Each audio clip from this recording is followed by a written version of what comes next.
funniest thing about the flat earth debate isn't the science, it's the panic. You can talk about UFOs, aliens, Bigfoot, Atlantis, multiverse theory, and even past lives, and nobody blinks. But the moment you say, hey, maybe the Bible meant what it said about the firmament, about the sun moving and the earth being fixed, and suddenly every atheist, Catholic, Calvinist, and cartoon-watching space believer turns into a foaming NASA missionary. Nothing threatens the system more than a world where God is close, throne is above, and men cannot pretend that they are gods. You see, the globe isn't just a shape, it's a doctrine. It turns Genesis into a myth, the flood into a fairy tale, the firmament into poetry, and God into a distant cosmic landlord who does not intervene. If Earth is a spinning space marble, then man is an accident. But if the Earth is fixed, if it's enclosed and designed, then man is accountable. One model says, you're just stardust. The other says, you are made in the image of God. And that's why they will defend the globe harder than they defend the gospel. And that's the real issue. It's not curvature, not measurement, not atmosphere, density, but authority. If the Bible is right about the world we live in, then it's right about sin, hell, judgment, and the blood of Christ. But if you can convince a generation the ground under their feet is a lie, the sky above their head is fake, and reality is whatever science declares this week, then you've severed man from his creator before he's even old enough to read a verse. So when someone mocks flat earth believers, just smile. You're not arguing geography. You're pulling the emergency brake on a runaway train of deception. You are reminding people that God did not hang the earth on nothing. He established it and enclosed it. He structured it and he set his throne right above. That's not conspiracy. That's scripture. And the only people scared of it are the ones who are already bowed to the wrong God. Somebody tagged me in this video, and it's supposed to explain why we can't see the curvature of Earth. And the premise of the video is that Earth is so gigantic in relation to us. We are so microscopic on Earth that we couldn't possibly see any curvature. Now, the only problem with this argument is that it negates another argument, which is that we can see boats disappear going over the curvature of Earth standing on the beach. You can't have it both ways. You can't say that Earth is so large you can't see the curvature and then in the same breath say that there's enough curvature over 3 miles to make an entire ship disappear. It doesn't make sense. We have a person standing here that's witnessing a ship vanish right before their eyes. Now, what could make this ship vanish if there is no curvature in between the person and the ship? Convergence, maybe? You guys need to wrap your head around this concept, or you'll forever think you're in outer space spinning on a rock where monkeys turned into talking people. The only reason you can see the sun, the stars, and the moon is because they are not millions of miles away from you. You've been finessed. Why? I have no idea. I don't have all the answers. I'm just pointing out the obvious. You can either take it or leave it. It's up to you. But this is your reality.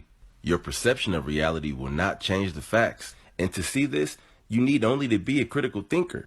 I think that's the issue here. Most globe enthusiasts don't think critically. And then you call us people who do think critically conspiracy theorists, when you guys are the ones with all the damn theories. The theory of relativity, the theory of evolution, the Big Bang theory, the theory of gravity. Everything about this globe that you believe in is dependent upon theories. And all they have to do is put the word scientific before theory, and you're sold on it. That's wild. Y'all enjoy being lied to. Seems to be that there's definitely a process about becoming a flat earther, you know. You become a denier at first when you first hear about it, because it's starting to change your reality. And then you start digging into it just a little bit, and you find out that there's more facts leading towards a flat, stationary Earth than there is a round, spinning, wet ball globe chasing the sun into infinite nowhere. So there's a bunch of different feelings that'll come through, especially when you start losing your family and your friends, your coworkers and your neighbors and stuff, because you just aren't going to get it. It took you a while. It's going to take them a while. So we got to be real careful when we're laying seeds to people, that we put it on good fertile soil, people that are accepted to it, and they don't start getting in opposition with you right away, because you will lose more friends than you ever thought about. You know, you'll try to stay close to them, but then every time you bring up something about the shape of the earth or some of these things these truths that are out there from some of the lies and indoctrination we got, you'll find out that, What you'll find out is everybody's growth is just a little bit different, and it takes more time. It doesn't just happen overnight. I was, even after a year or two being into it, I still question things from time to time, just to let it all kind of sink in. Once it's solid foundation for you and stuff, yeah, I would think once you got that knowledge, that's your job to kind of bring other people into these truths and stuff. That's the way we fight this battle that we're in right now. It's not so much the physical as it is getting out there and just sharing the truths with people. We can change things collectively as we all kind of get on the same track here and stuff. But it's a long, lonely process road at times.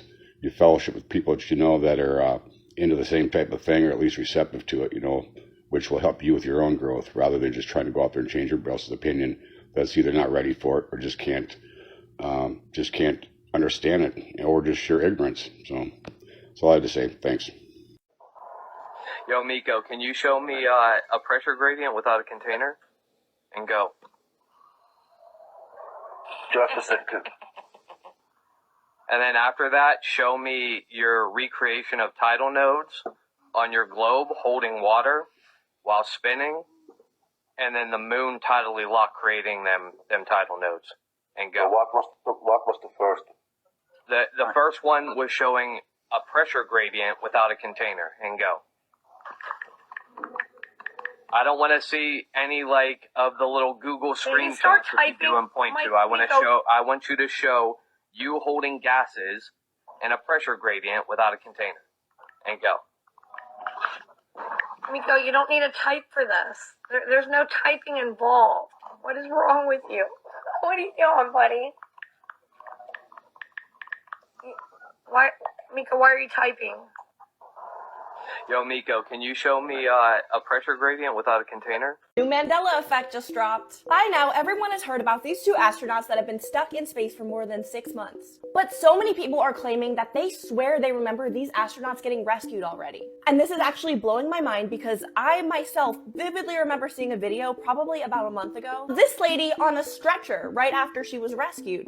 And I remember the video saying something along the lines of she was being taken to a hospital because her health had deteriorated from being in space for so long. Apparently that never happened because they're still up there. Side note, how did they get Santa hats if they've been up there since spring? I have searched the internet for this video that I vividly remember seeing, and I can't find any trace of it. I did do some research because this totally has me freaked out. And people are saying that it's possible we're confusing these astronauts with a different crew that came back in October. But I remember this woman's face in the video. It was her. I remember this so vividly, and apparently it just never happened. They're still up there. I don't know, I feel like I'm losing my mind. The Bible does not describe no spinning ball floating in space. It says in the book of Isaiah 40:22, he sits above the circle of the earth. Not a globe, a circle, because words matter, especially if it's in the ancient texts. And all through the scripture, it talks about the earth being stretched out, fixed, unmoving, with edges and foundation. That don't sound like a rock doing 1,000 miles per hour in space. Plus, they hide the truth. They've been doing it for years. They put it in movies and cartoons. Because when you say something is fiction, people laugh, they chuckle. That's just animation, that's just a movie. When in reality, shit is facts. And that's how you say the quiet part out loud without being questioned. And then you got NASA. Why is that? I'm not claiming intent. I'm asking why the symbolism always stacks the same way.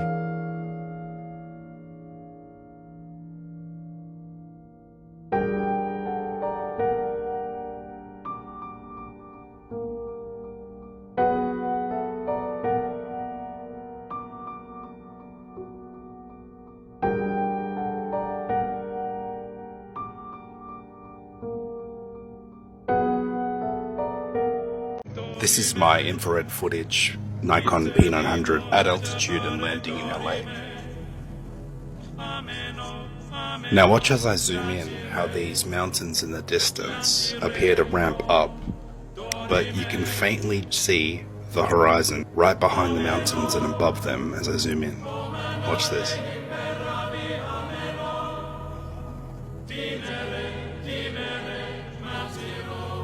So when people say that the horizon appears to drop from a plane, well obviously it does that because you can't see through the opaqueness of the atmos, but my infrared clearly revealed that there is the horizon there. But it's very, very faint and very hard to see. But it is there. And you just can't see it because normal cameras and vision can't see through the atmos.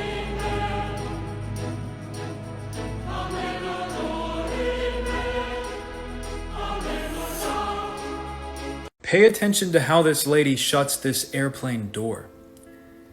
Now, do you see how heavy duty that is? How it has to vacuum seal so that everyone's safe? Now watch how this astronaut shuts this extremely advanced space hatch. Yeah, while he's in outer space, he's using that to protect him from the radiation, the extreme temperature differences. Okay, whatever, dude. Have you noticed how the boots don't even match the footprints on the moon? And how sometimes the astronauts actually forget to put their shoes on the right way? So if they're so smart, and only the strongest, smartest human beings on Earth can go to space, then how can't they put their shoes on the right way? And how is the sun's light hitting the moon from two completely different angles in this photo? You know, the Red Hot Chili Peppers might have been right in that song, Californication, talking about how, you know, Hollywood may have taken part in the moon landing. I mean, seriously, does it really look like they're doing anything important up there? They're just like banging metal around and they're like, oh, look at me, I'm in space. They're in a bathtub in Austin, Texas.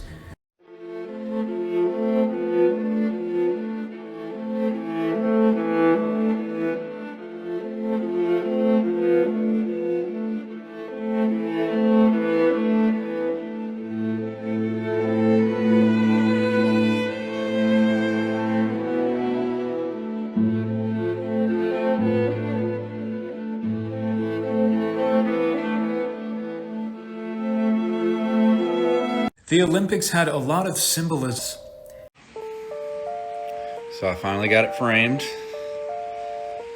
The Tentrio Navum Terrarum de Frito. Probably pronouncing that wrong, but it's okay.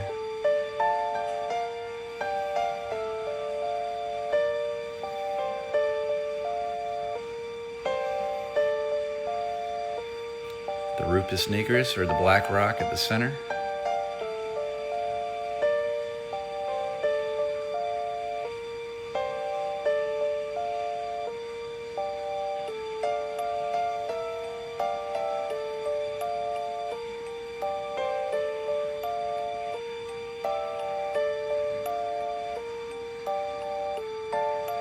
Of course, the four rivers separate the world or the realm. The flat Earth map dates back over 1,000 years. This map is credited to being created by a Persian astronomer. His name was Al-Biruni and he lived between 973 AD to 1048 AD. It's the official map of the United Nations and also the United States Geological Survey. It used to be present in many places before the creation of NASA and the Antarctic Treaty in 1959. Here you see it with Admiral Byrd. This map has been restored by Dmitry from Russia with suggestions of mine, Idialenkar. Known by my YouTube channel Flat Earth Banjo, I asked Dmitry to include the Bermuda Triangle and Point Nemo, a place deep in the Pacific where NASA buries rockets. Then Robert Tozzi, a professional mapmaker, came along and enhanced the map even more. There are many people now selling this map online, but if you could order it from my online store, I would greatly appreciate it. Visit my online store now and order one of the items. I humbly thank you.